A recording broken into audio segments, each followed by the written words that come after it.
Hi, and welcome to InvestComics TV. I'm Jay Katz, and tonight I have Todd Merrick of Heroes Landing in Claremont, Florida, correct?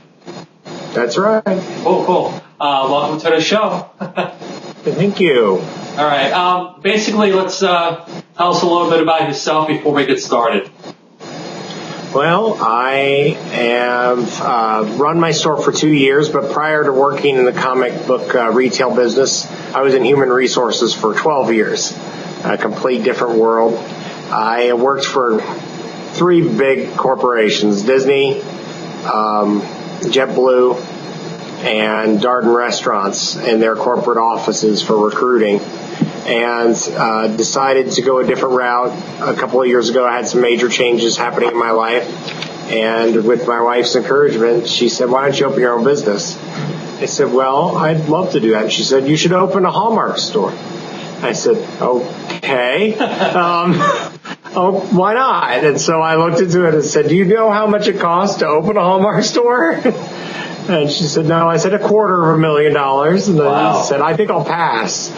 And I said, "But I'd love to open a comic store." And she goes, "We'll do it." So here I am. Well, basically, Heroes Landing. Where did the name Heroes Landing come from? I had a business partner when we first opened, and we were going through name after name, and it turned out that every name we liked was taken. And then it was, what is available that's a .com that's not taken? Because it was important to have the internet site first, and then if it worked, go from there. I considered Claremont Comics, but then I didn't want to limit myself in case I expanded beyond the Claremont area. And I could have called it Todd's Comics, but that, those kind of ho-hum. Yeah. And then I also wanted to not limit myself to just comic books. So I thought Heroes Landing kind of incorporates a lot of different things, and I could carry lots of different types of products. Well, that's cool. So basically, you just said you worked at Disney, JetBlue, some very big corporations. Do you ever find yourself incorporating that corporate structure that you learned into your comic book business at all? Quite a bit. Probably Disney the most, because they're known for their theming, and now, of course, they own what I consider half my business. Right. They actually, it feels like they own it. So looking at their theming, that's why I've got a shirt that, me and my other employee, we wear the same type of shirts. We try to make sure the store looks nice, the layout of it, taking all those things into mind, kind of that guest service philosophy, bringing that. Same with JetBlue. JetBlue was known for their guest service, but also having fun. And, comics is a fun business anyway. If you're not having fun, you shouldn't be in it. Exactly. And, not so much with the Darden Corporation. They were a restaurant. They were very structured. They were much more conservative. They did not, they wouldn't have gone for anything like what I do here. Right, exactly. So how long have you been collecting comic books that you said, "Hey, I want to open a comic book business"? I'm sorry, I couldn't hear you very clearly. How long have you been a comic book collector? That, the fact that you were so into it that you wanted to open up a comic book shop. Have you been collecting since you're 8 years old, or how young were you? I can't exactly pinpoint when. My best guess is somewhere around 77 because of Star Wars. Because I know I have the Star Wars Marvel comics, and I had the full run of it. So I'm guessing somewhere around that time is when I was getting it. I remember growing up, probably like a lot of listeners around my age, that there were a couple comic stores, but most of the time we'd go to the pharmacy and pick them up from a spinner rack.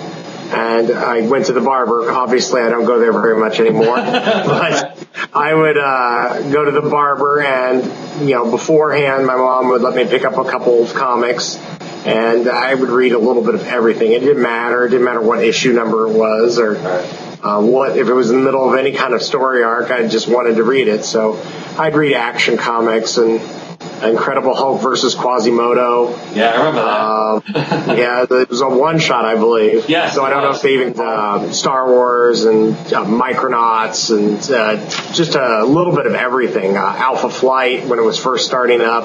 Yes. Chris Starr. I think those are some of the ones I recall. And I kept most of those. And then the video game comics were coming out then because video games were just, reaching their peak as far as arcades. And I would get Blip, which I think Marvel produced as a magazine comic. And I have all of those as well. That's awesome. Flipping through those takes me a lot back to those days. I was like, I must have spent hundreds of dollars in quarters. Yes, I remember that. I remember those days very well myself. Those were fun times. Oh, yeah. Yes, so we're going to take a quick break, Todd, and when we come back, we're going to focus on the website and the actual your actual store, okay? Sounds good. So we'll be right back, Todd. All right. Discount Comic Book Service, where you can save 40 to 75% off on new comics, collected editions, graphic novels, action figures, statues, and other one-of-a-kind items from DC, Marvel, Image, Dark Horse, Boom Studios, Top Cow, Dynamite, and many, many more. Go to www.dcbservice.com for easy ordering and fast delivery. Or you can visit our brick-and-mortar location at 10202-C Coldwater Road in Fort Wayne, Indiana. DCBS. Welcome home. Welcome back to InvestComics TV. I'm Jay Katz. I am here with Todd Merrick of Heroes Landing in Claremont, Florida.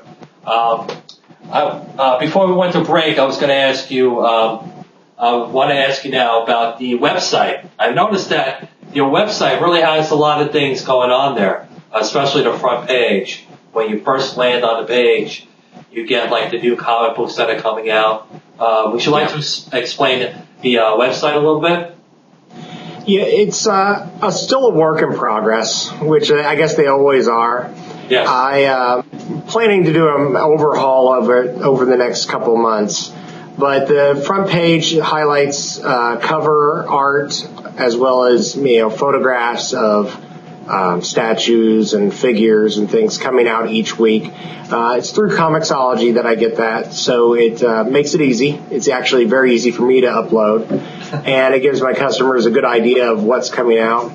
Whenever I update it, it sends an email blast to all my subscribers, letting them know that I've changed the site, and they can look on it, and then that's when I start getting the, hey, I want this, I want that. If they hadn't already asked for it, and they may have forgot or just didn't know about it, everybody starts sending them in about that point. Store itself.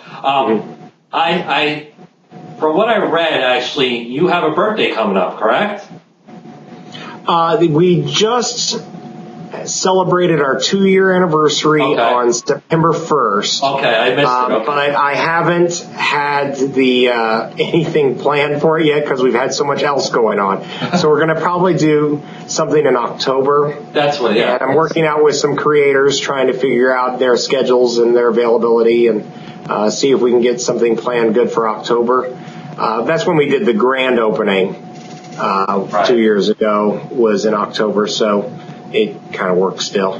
The whole 2-year anniversary, just like Disney, we'll celebrate it all year. There you go, perfect. Before I got you on the show tonight, I ran into we were just talking to a creator that was there signing, right? Who was there? That's right. We had, Jeffrey Kaufman, who is the writer of Terminal Alice, which just came out recently from Zenoscope. Nice. And he was awesome. Yeah. Very funny, lots of stories. And he was really talking up the crowd. Everybody seemed to really like him. He stayed here. I couldn't get him out. That's why we were starting so late. He would have stayed all night, I think. And he's also not only a writer, but also an avid comic book fan. And he collects all the Bowen statues, and he knows a lot of the artists and writers in the business. He's even working on his own documentary of how to fail in comic books. Really? And, yeah, it sounds like it'll be pretty fun and funny. He interviewed Stan Lee, and some of the old timers, but also a lot of the new people for it. And I guess I'm thinking it's probably sometime next year he's looking to having that come out. Oh, very nice. So, have you had past guests there? We've had, since opening, Fred Van Lente, who writes a variety of things, Herc, some of the Marvel Zombies, occasionally Amazing Spider-Man, who did Web of Spider-Man, a few other titles. Real nice guy. Yes. We have Victor Gischler, who's the current writer of X-Men. Nice. But also wrote Deadpool Corps and Merc with Mouth. And Mike Diodato and Will Conrad were here about just a little over a month ago. And that was an awesome signing. And they made some pictures out for the store. And we're doing free sketches for everybody. Nice. So the crowd was really loving that. Christian Slade, who's a local, who does the Corgi books for Top Shelf.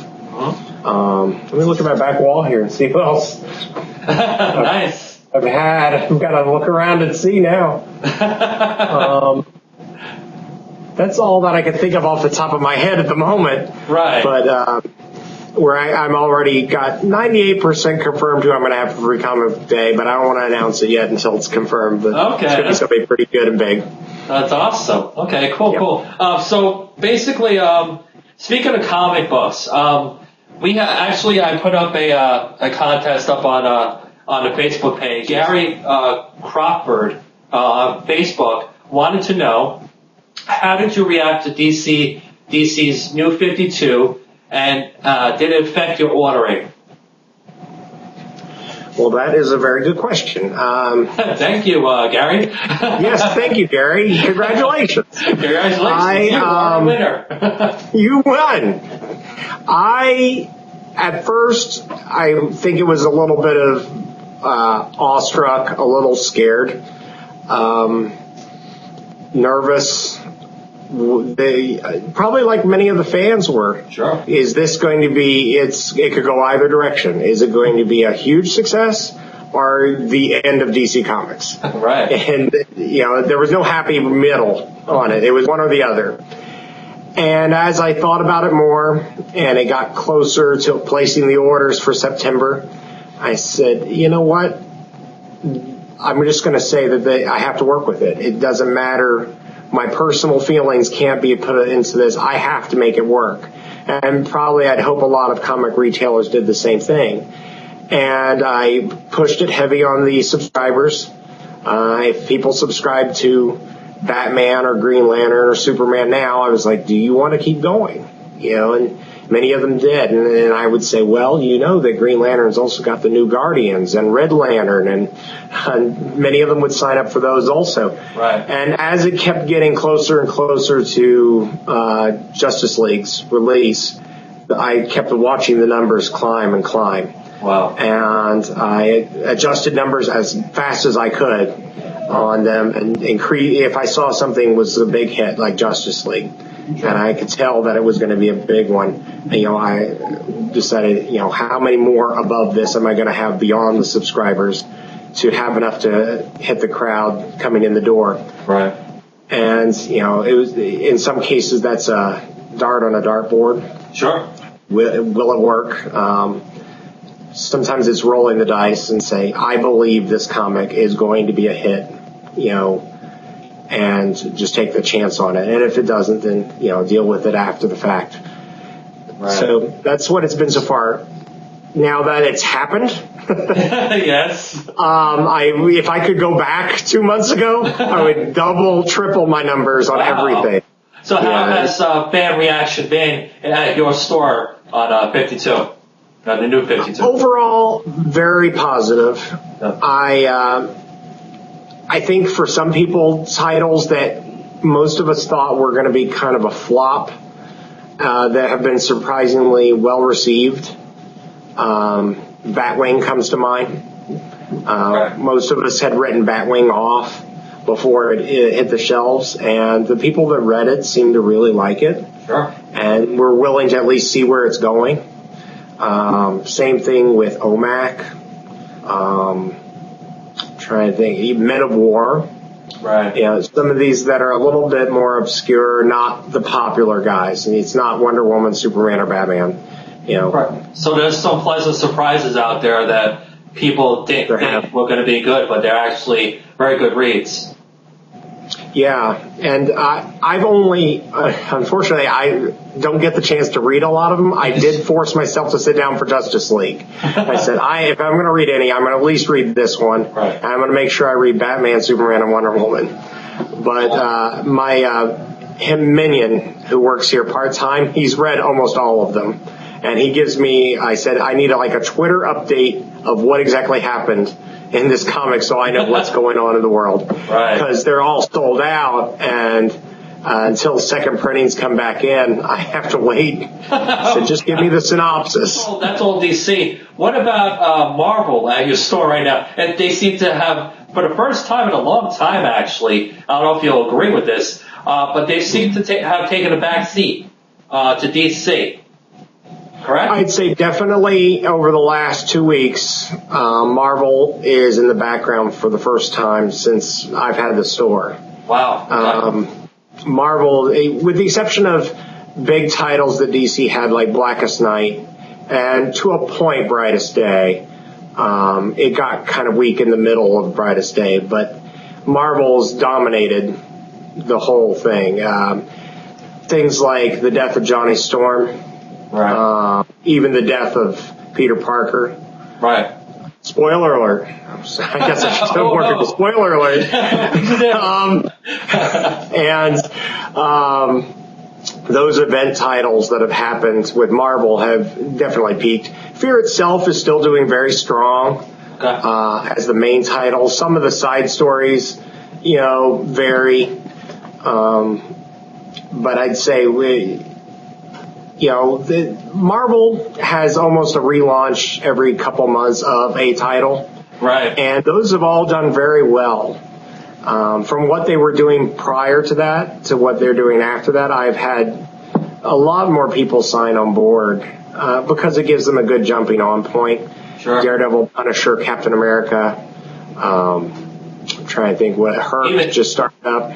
Even the new Ultimate Spider-Man #1 with the new Black Spider-Man, I'm sure that's doing very well too. Absolutely. This was actually a great week for comics in general because besides the 14 DC titles, we had Buffy come out again. Season 9 started up this week. So there's a good one for the Dark Horse. The Ultimate Spidey #1 came out this week, and all the new Ultimate ones over the last few weeks have been doing well received also. Right. So you're affiliated, Heroes Landing is affiliated with Comics Pro, right? Yes, we are. Yeah, and basically, you guys being involved with Comics Pro, I wanted to know exactly what is Comics Pro exactly, and two is what can they do to help you guys out? Comics Pro is a organization for comic book retailers, and they've had several of these in the past, but this has seemed to be the one that has really established itself and is sticking. We've been a member since we opened the store. They had a mentoring program, which was ideal for somebody who really hadn't had the experience of working in a comic retail store. Right. Telling you just where do you start. And they have, the president of Comics Pro right now is Joe Field, who's created Free Comic Book Day. And one of the most successful days of the year for all comic retailers. And it's really good that they have an established relationship with all of the major publishers. They do an annual meeting every year. Right. And I've attended the last 2 years, and DC sponsors an entire day. And Jim Lee's there, and the whoever the current editor is at the time, which has changed a couple of times, is there, and Dan DiDio's been there, and a few others for them. And it's only like 150 retailers have been at these conferences, and you get very one-on-one time, and you get time outside of the meetings, and you're sitting at a table. I was having lunch next to Jim Lee, and we're not talking even comics. We're talking about other stuff. Wow. But it's a good chance to establish a very personal relationship with some of these people and let them know your problems and your concerns. And we were able to address that a lot at this year's meeting with, the release of digital comics, how that may affect our industry and how we can try to work it so that it doesn't hurt either of us, but we can both benefit from it. And I think for now we've come up with a solution that works. We'll see how it keeps going forward. The same with Todd McFarlane was at this year's meeting, and he started it off by apologizing and saying, it's my fault. And you know what? That was the best thing he could have done, because Spawn being 13 months late was hurting. That's painful. Absolutely. Got people expecting it, and he apologized and made up for it very quickly. That's why I think it says on the issues 15 issues of Spawn in 2011 at the tagline right now. Yes. So. Todd's a good guy, absolutely. A lot of times life gets in the way of things, even for creators, and we all have to understand that, Heroes Landing, what is coming up for Heroes Landing? Do we have guests coming in, or we're still in the planning stages for some stuff? Most stuff is still in the planning stages. Main things I've got coming up are a lot of gaming events. Magic the Gathering's got their next pre-release next weekend for Innistrad. I'm kind of focused on some local cons that are going on. We'll be attending Spooky Empire Horror Weekend in Orlando in about 3 weeks, and I'm really looking forward to that because Clive Barker will be there, and Hellraiser is one of my best-selling independents. There you go. And so I'm planning on bringing a huge stack of those with me. Nice. Tampa Bay is going to have a Comic-Con in November, so we're going to that. Austin Janowski lives there, and he's come to our store a few times. He helped do some of Iron Man The End comic. He was an artist for that, and always a real nice fellow, and looking forward to seeing him again. Austin's actually going to be appearing in my friend's show this Saturday at PalmCon. Austin will be there. So looking forward to that. I never met Austin. I've met a lot of people, but I never met Austin. I'm looking forward to that. He's great. Yeah, it should be awesome. He was here on Free Comic Book Day. Oh, I forgot who I had. I had Carlos Garzon on Free Comic Book Day this last year. And Carlos was an original artist for Marvel Star Wars comics. There we go. Starting with Empire Strikes Back going forward. Nice. He also did the old DC Star Trek comics back in the 80s. Yes, I remember those. Very nice. Yeah. Cool, all right. So, after you leave, you're going to remember another 15, and you're like, oh, man, I should have... I'll wake you up about 3 a.m. and let you know. Oh, and this person. Can we record? I want to tell you about this person.